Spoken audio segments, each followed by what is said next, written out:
గోవింద గోవింద గోవింద గోవింద.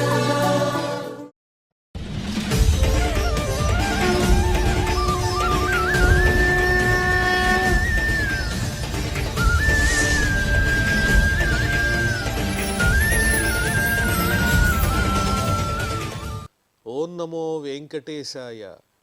ఏడుకొండలవాడ వెంకటరమణ గోవింద గోవింద. శ్రీ శ్రీనివాస శ్రీ వెంకటేశ గోవింద గోవింద. కలియుగ ప్రత్యక్ష దైవం శ్రీనివాస పరబ్రహ్మ అనుగ్రహ విశేషంతో శ్రీమద్భాగవతంలో ద్వాదశ స్కంధంలోని విశేషాలు యథాశక్తి తెలుసుకుంటున్నాం.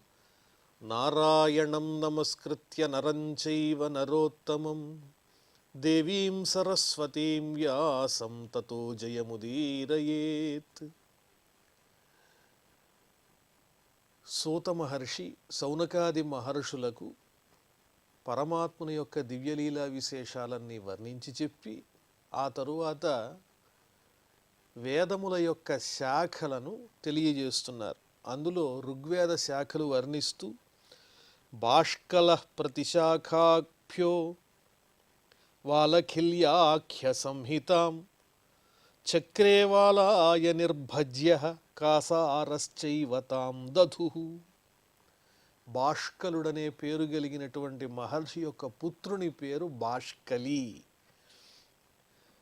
అన్ని శాఖల నుంచి ఆయన ఒక ప్రత్యేకమైనటువంటి శాఖను తయారు చేశారు. దాని పేరు ఏమిటి అంటే వాలఖిల్యము అని చెబుతూ ఆ వాలఖిల్యం అనేటువంటి ఆ ఋగ్వేద శాఖను ఆయన వాలాయని, భజ్యుడు, కాసారుడు అనేటువంటి శిష్యులకు అందించారు. ఈ ముగ్గురు కూడా ఆ వేద శాఖలను గ్రహించారు. బహ్వృచా సంహితా హ్యేతాః ఏభిః బ్రహ్మర్షిభిర్ధృతాః శ్రుత్వైతత్ ఛందసాం వ్యాసం సర్వపాపైః ప్రముచ్యతే. ఋగ్వేదమునకు బహ్వృచము అనేటువంటి పేరున్నది కాబట్టి ఆ విధంగా బహ్వృచం అనే పేరుతో ప్రసిద్ధి చెందిన ఋగ్వేద శాఖల గురించి సూత మహర్షి వర్ణించి చెప్పారు. బ్రహ్మర్షులైనటువంటి వారు ఈ ఋగ్వేద శాఖలను అధ్యయనం చేశారండి. ఎవరైతే ఈ శాఖల యొక్క పేర్లను శ్రవణం చేస్తారో వారి పాపాలన్నీ నశిస్తాయి అని చెప్పారు. వైశంపాయన శిష్యా వై చరకాధ్వర్యవో భవన్ యచ్చేరు బ్రహ్మహత్యాం హక్షపణం స్వగురోర్వ్రతం. ఇప్పుడు యజుర్వేద సంబంధమైనటువంటి శాఖలను గురించి వర్ణించి చెప్పడం ప్రారంభించి వైశంపాయన మహర్షి వ్యాసుల వారి దగ్గర నుంచి ఆ యజుర్వేద సంహితను చక్కగా అధ్యయనం చేశారు. ఆ వైశంపాయన మహర్షి యొక్క శిష్యులు చాలా ప్రత్యేకమైన ప్రతిభ గలవారు. వారికి ఏమని బిరుదు అంటే చరకాధ్వర్యులు అని బిరుదున్నది. ఎందువల్ల ఆ బిరుదు వచ్చింది అంటే వాళ్ళు చక్కని వ్రతాన్ని చేశారు ఆ ఋత్విక్కులు. దేనికోసం అంటే తమ గురువు గారికి వచ్చినటువంటి బ్రహ్మహత్యా దోషాన్ని పోగొట్టడం కోసం వారు ఒక చక్కని వ్రతాన్ని ఆచరించారు కాబట్టి వారిని చరకాధ్వర్యులని పిలుస్తారు. యాజ్ఞవల్క్యశ్చ తచ్చిష్యః ఆహాహో భగవన్ కియత్ చరితేనాల్పసారాణాం చరిష్యేహం సుదుశ్చరం. ఆ వైశంపాయనుని యొక్క శిష్యులలో యాజ్ఞవల్క్య మహర్షి కూడా ఉన్నారు. ఆయన గురువుగారితో వైశంపాయన మహర్షితో అన్నారు, అయ్యా బ్రహ్మహత్యాపాతకం పోవటానికి వీళ్ళందరూ చేసేటువంటి ఈ వ్రతం ఏమాత్రం సరిపోతుంది? వీరు చేసేటువంటి అనుష్ఠానము అంత శక్తివంతమైనది కాదు. నాకు అనుమతిస్తే నేను శక్తివంతమైన అనుష్ఠానాన్ని చేస్తాను అన్నారు. ఆ మాట వినంగానే వైశంపాయనుల వారికి కోపం వచ్చింది శిష్యుని మీద. ఇత్యుక్తో గురురప్యాహ కుపితో యాహ్యలం త్వయ విప్రావమంత్రా శిష్యేణ మదధీతం త్యజాశ్వితి. ఓ యాజ్ఞవల్క్య, మహర్షులని ధిక్కరించేంతటి వాడివయ్యావా నువ్వు? వారిని అవమానిస్తావా? వారి అనుష్ఠానం అంత శక్తివంతం కాదంటావా? అయితే వెంటనే నీవు నా దగ్గర నుంచి వెళ్ళిపో. నేను నీకు అనుగ్రహించినటువంటి ఈ యజుర్మంత్రములు ఏవైతే ఉన్నాయో యజుశాఖకు సంబంధించినటువంటివి వాటన్నింటినీ మళ్ళీ నాకు తిరిగి ఇచ్చేయి అని ఆదేశించారు. నా నుంచి నీవు ఏదైతే విద్యను నేర్చుకున్నావో ఆ విద్యనంతా నాకు తిరిగి ఇచ్చేసేయమని అడిగారు వైశంపాయన మహర్షి.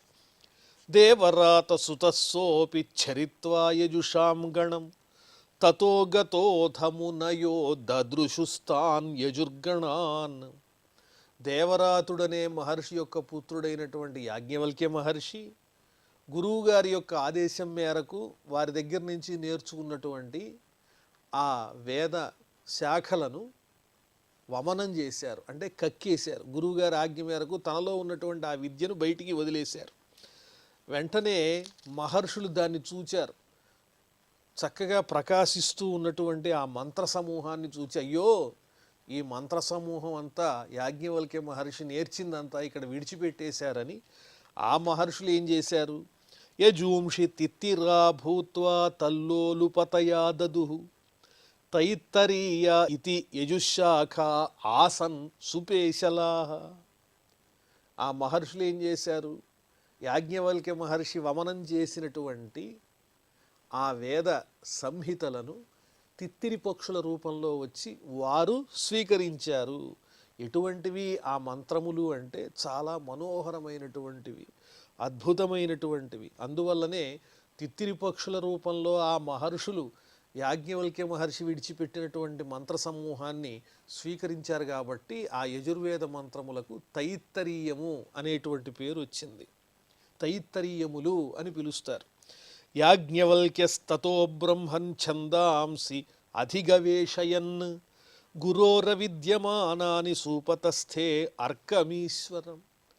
వెంటనే యాజ్ఞవల్క్య మహర్షి గురువుగారి ఆదేశం మేరకు తాను నేర్చిన విద్యనంతా గురువుగారికి సమర్పించినట్టు అయిపోయింది. ఇప్పుడు ఆయనకు మళ్ళీ వేదాలు కావాలి. ఎటువంటివి కావాలి? తన గురువుగారు కూడా తెలియజేయనటువంటి, చెప్పనటువంటి కొత్త ఆ వేద సంహితలు దర్శించాలి. అది పరమాత్ముని యొక్క అనుగ్రహం చేత కానీ లభించదు. కొత్త అంటే ఆనాటి వరకు ఎవరు అధ్యయనం చేయనటువంటి వేదశాఖలు కావాలి అనేటువంటి కోరికతో ఆయన ఏం చేశారు? ప్రత్యక్ష భగవానుడైనటువంటి శ్రీమన్నారాయణ స్వరూపుడైన సూర్య భగవానుణ్ణి ఆరాధించారు. మంత్రముల కోసం ఆ సూర్యదేవుణ్ణి ఆరాధన చేశారు యాజ్ఞవల్క్య మహర్షి. యాజ్ఞవల్క్య ఉవాచ. ఇక్కడ యాజ్ఞవల్క్య మహర్షి సూర్య భగవానుణ్ణి ఏ విధంగా స్తుతించారో అవి గద్య రూపంలో ఇస్తున్నారు. ఓం నమో భగవతే ఆదిత్యాయ అఖిల జగతాం ఆత్మస్వరూపేణ కాలస్వరూపేణ చతుర్విధ భూత నికాయానాం బ్రహ్మాదిస్తంభ పర్యంతానాం అంతర్హృదయేషు బహిరపి చ ఆకాశ ఇవ ఉపాధిన అవ్యవధీయమానః భవానేక ఏవ క్షణలవ నిమేషావయవ ఉపచిత సంవత్సరగణేన అపామాదాన విసర్గాభ్యాం ఇమాం లోకయాత్రాం అనువహతి. ఓ సూర్యభగవానుడా, నీవు సాక్షాత్తు వేదస్వరూపుడవు, ఓంకారస్వరూపుడవయ్యా. అటువంటి నీకు నమస్కారం. ఒక స్తంభం దగ్గర నుంచి బ్రహ్మదాకా ఈ సృష్టిలో ఉన్న సమస్తమైన స్థావర జంగమాత్మకమైనటువంటి జీవరాశులన్నింటిలో, పదార్థములలో అంతటా అంతర్యామిగా వ్యాపించి ఉన్నటువంటి పరమాత్మ స్వరూపుడవు నీవే. ఈ సృష్టిలో అనేక రకాలైన జీవరాశులు ప్రత్యేకంగా విలక్షణంగా ఉన్నాయి. అవి అండజములు, స్వేదజములు, ఉద్భిజములు, యోనిజములు, ఇలా అనేక రకాలైనటువంటి ఏవైతే ప్రాణులు ఉన్నాయో వాటన్నింటిలో కూడా ప్రకాశించేటువంటి వాడవు నీవేనయ్యా. కాలస్వరూపుడవు నీవే. క్షణము, లవము, నిమిషము, సంవత్సరము ఇలాంటి కాల ప్రమాణాలు ఏవైతే ఉన్నాయో ఆ కాల ప్రమాణాలన్నీ నీవే అయి ఉన్నావు. అద్వితీయంగా ప్రకాశిస్తున్నావు. ఆకాశం ఏ విధంగా ఉపమానం చెప్పటానికి వీలు లేనటువంటి ఉన్నతమైనదో అలాంటి స్వరూపుడవయ్యా నీవు.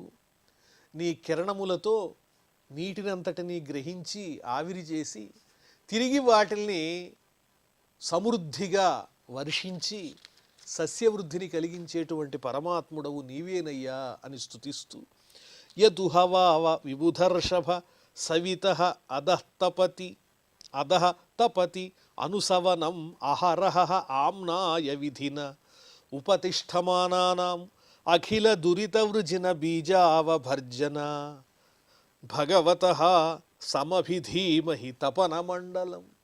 ఓ పరమాత్మ, నీవు దేవతలందరిలోనూ శ్రేష్ఠుడమైనటువంటి వాడవు. నీ తపించేటువంటి ఆ సూర్యమండలం ఏదైతే ఉందో దాన్ని మేము ధ్యానం చేస్తూ ఉంటాము.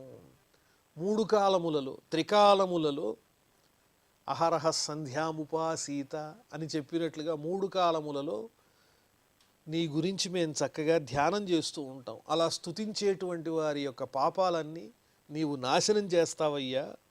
కాబట్టి అజ్ఞాన తిమిరాన్ని కూడా నువ్వే నాశనం చేస్తావు. చీకట్లను పారద్రోలేవాడవు నీవే. అజ్ఞానం అనే అంధకారాన్ని పోగొట్టి జ్ఞానజ్యోతిని వెలిగించేటువంటి పరమాత్మ స్వరూపుడవు కూడా నీవేనయ్యా ఓ పరమాత్మ. ఇహవాహ స్థిరచర నికరాణం నిజ నికేతనానాం మన ఇంద్రియాసు గణాన్ అనాత్మనః స్వయమాత్మ అంతర్యామి ప్రచోదయతి.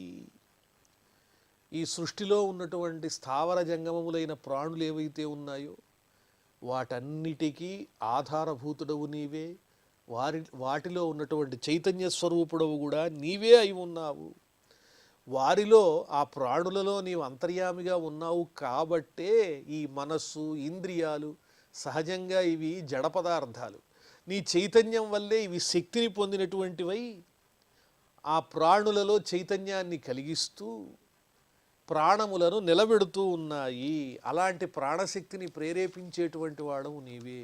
ఇంద్రియాదులకు, మనస్సునకు, వీటన్నిటికీ ఆధారభూతుడవు నీవేనయ్యా.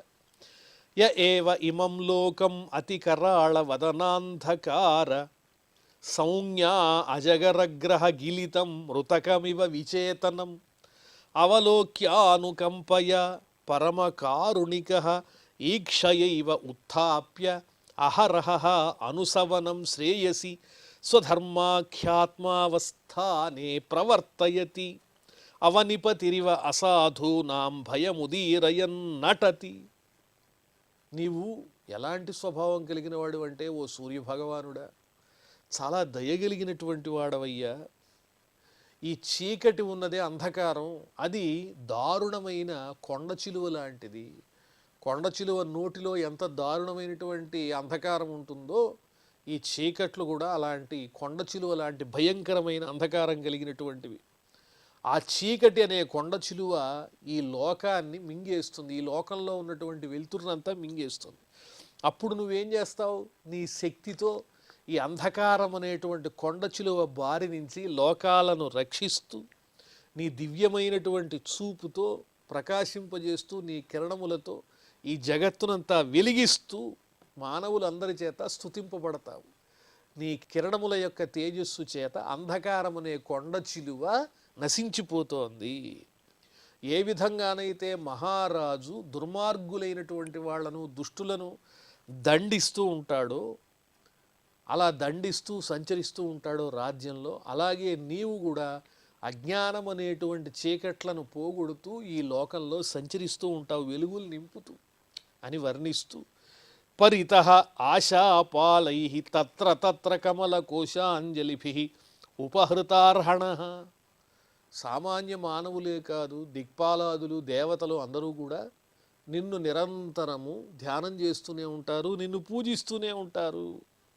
దోసిళ్లతో నీకు అర్ఘ్యాన్ని సమర్పిస్తూ ఉంటారు అని ఆ సూర్యభగవాను భక్తి శ్రద్ధలతో యాజ్ఞవల్క్య మహర్షి స్తుతించారు. దేనికోసం? ఆ స్వామి అనుగ్రహంతో వేదరాశిని సముపార్జించుకోవటం కోసం.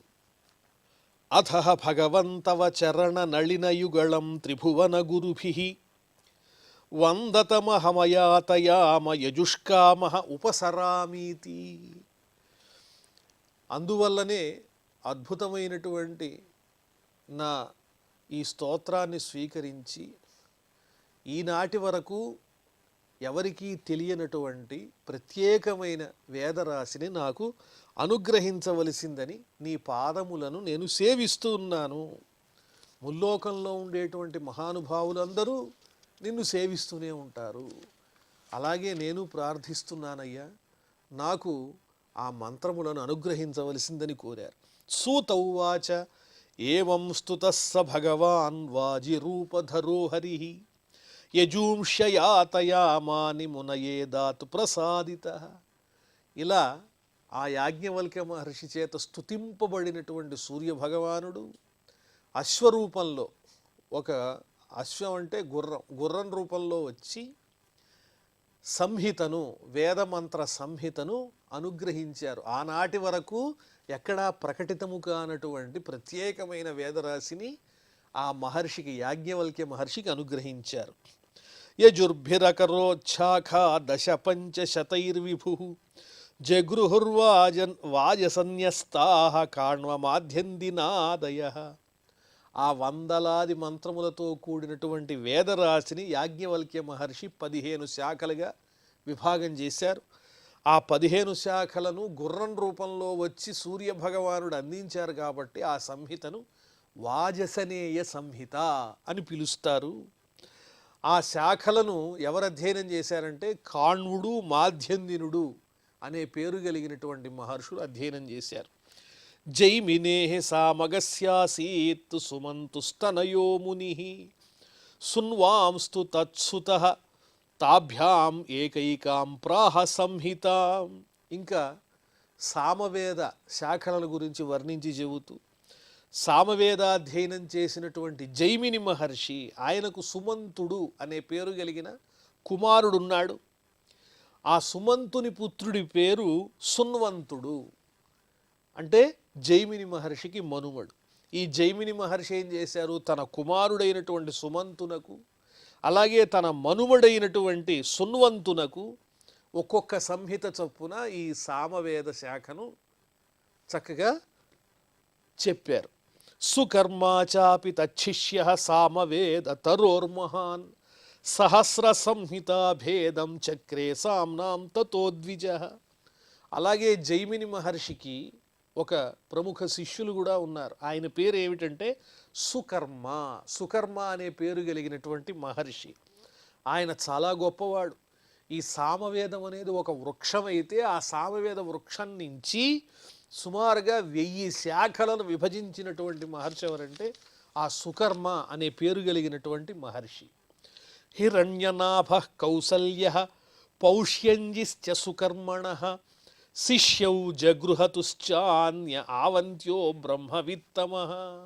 అలాగే కోసల దేశానికి సంబంధించినటువంటి హిరణ్యనాభుడు, పౌష్యంజి అనే పేరు కలిగినటువంటి మరొక శిష్యుడు, వీళ్ళిద్దరూ హిరణ్యనాభుడు, పౌష్యంజి అనే వీళ్ళిద్దరూ కూడా సుకర్మ అనే పేరు కలిగిన మహర్షి దగ్గర, ఏ మహర్షి అయితే సామవేదాన్ని 1000 శాఖలుగా విభజించారో ఆ మహర్షి దగ్గర వీళ్ళిద్దరు శిష్యులు చక్కగా అధ్యయనం చేశారు. వారితో పాటుగా వేదవేత్తలలో శ్రేష్ఠుడుగా పేరు పొందినటువంటి ఆవంత్యుడు అనే పేరు కలిగినటువంటి మహర్షి కూడా ఈ సుకర్మ అనే మహర్షి యొక్క శిష్యుడే అని వర్ణించి చెబుతూ ఉదీత్యాః సామగా శిష్యాః ఆసన్ 500 వై పౌష్యంత్యావంత్యయోశ్చాపి తాంశ్చ ప్రాచ్యాన్ ప్రచక్షతే. ఈ వేదశాఖలను సుకర్మ అనే పేరు కలిగిన మహర్షి దగ్గర అధ్యయనం చేసినటువంటి వారు పౌష్యంజి అలాగే ఆవంత్యుడు, వీళ్ళిద్దరూ కూడా ఉత్తర దేశవాసులైనటువంటి శిష్యులకు ఆ సామవేద శాఖలను బోధించారు. ఎంతమందికి బోధించారంటే సుమారుగా 500 మంది శిష్యులకు ఈ సామవేద శాఖలను ఈ పౌష్యంజి, ఆవంత్యుడనే పేరు కలిగిన సుకర్మ యొక్క మహర్షి యొక్క శిష్యులు బోధించారు. వారికి ఆ విద్యను అధ్యయనం చేసినటువంటి ఆ ఉత్తర దేశవాసులైనటువంటి వారికి ఒక బిరుదు వచ్చింది. ఏమనంటే ప్రాచీన సామవేదీయులు అని పిలుస్తారు వాళ్ళని. ప్రాత్యాన్ ప్రచక్షతే. ఆ ఉత్తర దేశీయులైనటువంటి 500 మంది శిష్యులు కూడా ప్రాచీన సామవేదీయులుగా బిరుదు పొందారు. లౌగాక్షిర్మాంగలి కుల్య కుసీద కుక్షిరేవచ పౌష్యంజి శిష్య జగృహు సంహితాస్తే 100.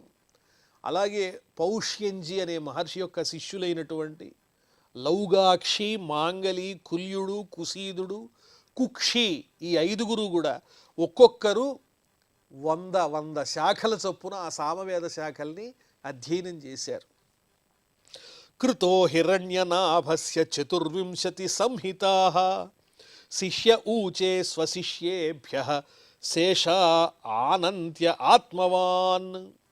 హిరణ్యనాభుడనే మహర్షి యొక్క కుమారుని పేరు, శిష్యుని పేరు, హిరణ్యనాభుని యొక్క శిష్యుని పేరు కృతుడు. ఆ కృతుడు 24 సంహితలను, అలాగే ఆవంత్యుడనే పేరు కలిగినటువంటి మహర్షి ఆ మిగిలినటువంటి సంహితలను తమ శిష్యులకు బోధించారు. కృతుడనే మహర్షి, అలాగే ఆవంత్యుడనే పేరు కలిగిన మహర్షి 24 శాఖలను ఒక ఆయన, మిగిలిన వాటిని మరొకరు తమ తమ శిష్యులకు బోధన చేశారు. ఇక్కడితో మనం ఈ వేద శాఖలకు సంబంధించి సామవేద శాఖల వరకు ఉన్నటువంటి 6వ అధ్యాయాన్ని పరిపూర్ణం చేసుకున్నాం ద్వాదశ స్కంధంలో. ఇప్పుడు 7వ అధ్యాయంలో ప్రవేశిస్తున్నాం. సూత ఉవాచ అథర్వవిత్ సుమంతుశ్చ శిష్యమధ్యాపయత్ స్వకాం సంహితాం సోపి పద్యాయ వేదదర్శాయ చోక్తవాన్. ఇక అథర్వవేద శాఖల్ని గురించి వర్ణించి చెబుతున్నారు. వ్యాసుని నుంచి అథర్వవేదాన్ని స్వీకరించినటువంటి మహర్షి పేరు సుమంతుడు, వ్యాస శిష్యుడు. ఆయన తాను నేర్చినటువంటి ఆ వేదశాఖను, అథర్వ శాఖను కబంధుడనే పేరు కలిగిన శిష్యునకు బోధించి చెప్పారు. ఆ కబంధుడు ఏం చేశాడు? ఆయన గురువు ద్వారా నేర్చుకున్నటువంటి ఆ అథర్వ శాఖను 2గా విభాగం చేశారు. శౌక్లాయని బ్రహ్మబలి మోదోష పిప్పలాయని వేదదర్శస్య శిష్యాస్తే పద్య శిష్యా నథోశృణు. పథ్యుడు, వేదదర్శుడు అనే పేరు కలిగిన ఇద్దరికీ ఆ 2 శాఖలను బోధించారు. వేదదర్శుని యొక్క శిష్యులు ఎవరనేది ఇక్కడ వర్ణించి చెబుతున్నారు. అంటే పథ్యుడు, వేదదర్శుడు వీళ్ళిద్దరూ కూడా కబంధుని యొక్క శిష్యులు. ఆ కబంధుడు తాను విభజించిన 2 వేద శాఖలను వీళ్ళిద్దరికీ వర్ణించి చెబితే, ఆ ఇద్దరిలో వేదదర్శుడనే పేరు కలిగినటువంటి శిష్యుడు శౌక్లాయని, బ్రహ్మబలి, మోదోషుడు, పిప్పలాయని అనేటువంటి వారికి తన వేద శాఖను చక్కగా అధ్యాపనం చేశారు. ఆ తరువాత పథ్యుడనే పేరు కలిగినటువంటి కబంధుని యొక్క శిష్య పరంపరను గురించి వర్ణించి చెబుతూ కుముదశునకో బ్రహ్మన్ జాబాలిశ్చాథర్వవిత్ బభ్రుశిష్యో అథాంగిరస సైంధవాయన ఏవచ అధీయేతాం సంహితే ద్వే సావర్ణాద్యాస్తథాపరే. ఎవరు వాళ్ళు? పథ్యుని యొక్క శిష్యులు ఎవరు? అథర్వ శాఖలను అధ్యయనం చేసిన వారంటే కుముదుడు, శునకుడు, జాబాలి ఈ 3 కూడా పథ్యుని యొక్క శిష్యులు. బభ్రువు, సైంధవాయనుడు వీళ్ళిద్దరూ అంగిరస గోత్రీకుడైనటువంటి శునకుడు అనేటువంటి మహర్షి యొక్క శిష్యులు. వారు ఈ అథర్వవేదంలో 2 శాఖలను అధ్యయనం చేశారు. నక్షత్రకల్పశాంతిశ్చ కశ్యపాంగిరసాదయ ఏతే అథర్వణాచార్యా శృణు పౌరాణికాన్ మునే. ఇంకా ఈ అథర్వ సంహితలను, శాఖలను అధ్యయనం చేసినటువంటి మహర్షుల యొక్క పేర్లు చెబుతున్నాను వినండి ఓ శౌనక మహర్షి అని సూతుల వారు చెబుతూ, సావర్ణ్యుడు, నక్షత్రకల్పుడు, శాంతి, కశ్యపుడు, అంగిరసుడు ఇత్యాది మహర్షులంతా అథర్వ వేదాన్ని అధ్యయనం చేశారు. ఈ విధంగా ఈ వేద శాఖలన్నీ చక్కగా అభివృద్ధి చెందినాయి అని ఈ వేదముల యొక్క శాఖలను వర్ణించి చెప్పి, ఆ శాఖలను అధ్యయనం చేసినటువంటి మహర్షుల యొక్క వివరాలు కూడా వర్ణించి చెప్పి, ఆ తరువాత ఓ శౌనక మహర్షి పౌరాణికులను గురించి చెప్తాను వినండి, పురాణ సంహితను అధ్యయనం చేసినటువంటి మహర్షుల గురించి చెబుతున్నాను వినండి అని చెబుతూ ఉన్నారు. త్రయ్యారుణి కశ్యపశ్చ సావర్ణిక కృతవ్రణ వైశంపాయన హారీతౌ షడ్వై పౌరాణికా ఇమే. పురాణ సంహితను అధ్యయనం చేసినటువంటి వారిలో 6 ప్రముఖులు ఉన్నారు. త్రయ్యారుణి, కశ్యపుడు, సావర్ణి, అకృతవ్రణుడు, వైశంపాయనుడు, హారీతుడనే పేరు కలిగిన 6 ఆచార్యులు పురాణ సంహితను అధ్యయనం చేసినటువంటి వారిలో ప్రసిద్ధులు. అధీయంత వ్యాస శిష్యాత్ సంహితాం మత్పితుర్ముఖాత్ ఏకైకామహమే తేషాం శిష్య సర్వాః సమధ్యగా. ఈ సూత మహర్షి చెప్తున్నారు, నా తండ్రి రోమహర్షణుల వారి దగ్గరే ఈ పైన చెప్పబడినటువంటి 6 మహర్షులు కూడా ఒక్కొక్క సంహితను అధ్యయనం చేశారు, పురాణ సంహితను. నేను ఈ పైనున్న 6 శిష్యుణ్ణి అని సూత మహర్షి చెబుతూ, ఆ 6 దగ్గర, నా తండ్రి దగ్గర 6 సంహితలను నేర్చుకున్నటువంటి ఆ 6 దగ్గర నేను ఒక్కొక్క సంహిత చొప్పున 6 సంహితల్ని అధ్యయనం చేశాను కాబట్టి ఆ 6కి నేను శిష్యుణ్ణి అని చెబుతూ కశ్యపోహంచ సావర్ణి రామశిష్యో అకృతవ్రణ అధీమహి వ్యాస శిష్యాత్ చతస్రో మూల సంహిత. కశ్యపుడు అలాగే సూతుడైనటువంటి నేను, సావర్ణి, పరశురామ శిష్యుడైన అకృతవ్రణుడు, మేమందరము నా తండ్రి గారైన రోమహర్షణుల వారి దగ్గర నుంచి 4 సంహితలను అధ్యయనం చేశాము అని సూతుల వారు సౌనక మహర్షికి పురాణ సంహితలను అధ్యయనం చేసినటువంటి ఆ ఋషుల పేర్లన్నీ కూడా వర్ణించి చెబుతూ ఆ పైన ఈ పురాణము యొక్క లక్షణం ఏమిటో చెప్పడానికి ఉపక్రమిస్తూ ఉన్నారు. ఆ తరువాత విషయాలు మనం మళ్ళీ తెలుసుకుందాం. ప్రస్తుతం క్షమాప్రార్థనాదులతో ఈ కార్యక్రమాన్ని పరిసమాప్తం చేసుకుందాం. అథ క్షమా ప్రార్థన. యదక్షరపదభ్రష్టం మాత్రాహీనంచ యద్భవేత్ తత్సర్వం క్షమ్యతాం దేవ నారాయణ నమోస్తుతే. శ్రియః కాంతాయ కళ్యాణ నిధయే నిధయేర్థినాం శ్రీవేంకట నివాసాయ శ్రీనివాసాయ మంగళం.